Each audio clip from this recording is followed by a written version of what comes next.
Cześć, witam Was ze swojej kuchni. Właśnie przed chwilą odebrałem paczkę z polskiej dystrybucji Kyosho. Przyjechał do mnie Datsun 240Z, model w skali 1.10, gotowy do jazdy, na podwoziu Fazer MK2. Generalnie zawsze interesowałem się motoryzacją japońską z tamtych lat, dlatego też zdecydowałem się na zakup właśnie tego modelu. Jest to nowy model w ofercie Kyosho, więc postanowiłem nagrać taki mały unboxing, pokazać Wam co jest w środku i podzielić się jakimiś moimi wrażeniami, pierwszymi odczuciami na jego temat.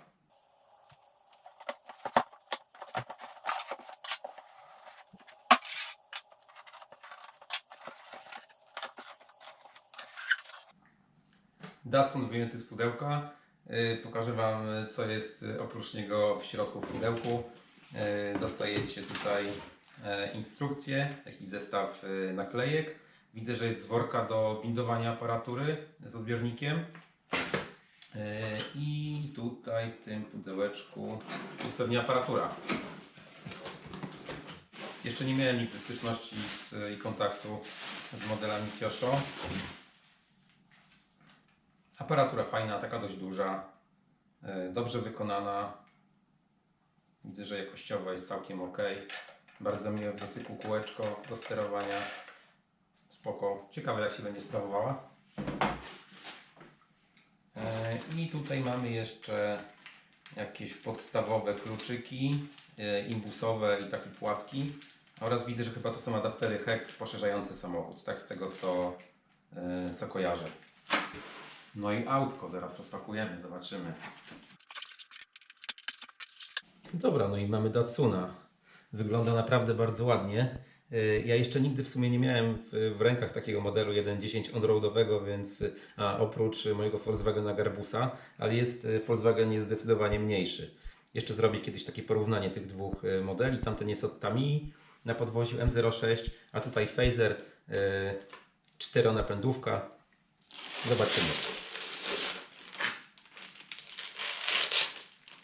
Obejrzałem go naokoło i naprawdę bardzo duże wrażenie zrobiły na mnie te detale, które są tutaj w tym autku. Odwzorowanie tego z oryginałem. Ja zaraz Wam jeszcze będę pokazywał pewnie takie przebitki, zbliżenia na te najfajniejsze elementy. Zaraz go otworzymy, zobaczymy co jest w środku, ale jeszcze sobie go tak naokoło tutaj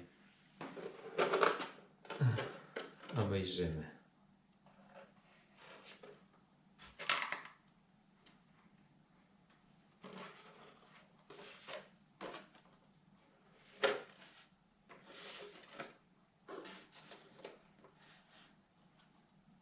To co, zdejmiemy z niego karoserię, zobaczymy co jest w środku. Podwozie. Generalnie na pierwsze moje odczucie jest takie, że jest ono bardzo solidne. To co już tam poczytałem o tym modelu, to tak, amortyzatory olejowe, generalnie jest cały zestaw łożysk. Mamy silnik szczotkowy z regulatorem 60A. Bardzo ładne felgi. Takie właśnie w klimacie tamtych lat. No i tyle. No. Co ja tutaj więcej mogę o nim powiedzieć? Trzeba się nim będzie przejechać, zobaczyć jak to działa. I wtedy będę mógł Wam powiedzieć troszeczkę więcej. Za chwilkę wyjdziemy na dwór, przejedziemy się nim i chwilę jeszcze opowiem Wam, jakie są moje odczucia z jazdy tym modelem.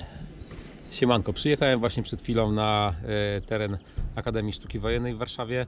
Jest tutaj dużo asfaltu, jest bardzo fajny, duży plac, na którym akurat dzisiaj jest bardzo mało samochodów, więc jest miejsce, żeby się pobawić, jest miejsce, żeby sobie pośmigać. Przejechałem się nim przed chwilą, bardzo fajnie się nim jeździ.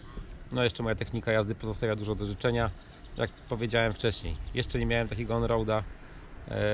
No zobaczymy. Może te kółeczka do driftu kupię, może będę się bawił w driftowanie, zobaczymy. Zaraz Wam pokażę, jak autko się sprawuje na drodze.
Pojeździłem sobie 20 minut, baterii nawet w sumie całej nie wyjeździłem, ale zimno mi jest w uszy strasznie, więc spadam do chaty, czapki nie wziąłem. Kółka na pewno muszę dokupić do niego takie do driftu, żeby się pobawić nim tak, polatać sobie bokiem, ale ogólnie odczucia są bardzo fajne. Jeszcze takimi on-roadami nie jeździłem, nie miałem do czynienia za wiele z nimi, ale całkiem fajna zabawa. Polecam. Jeżeli jesteście ze mną do końca, jeżeli Wam się podobało, to zostawcie mi lajka, możecie subskrybować kanał, będę się starał coś tam fajnego wrzucać co jakiś czas. No, dużo zdrowia życzę, trzymajcie się, hej!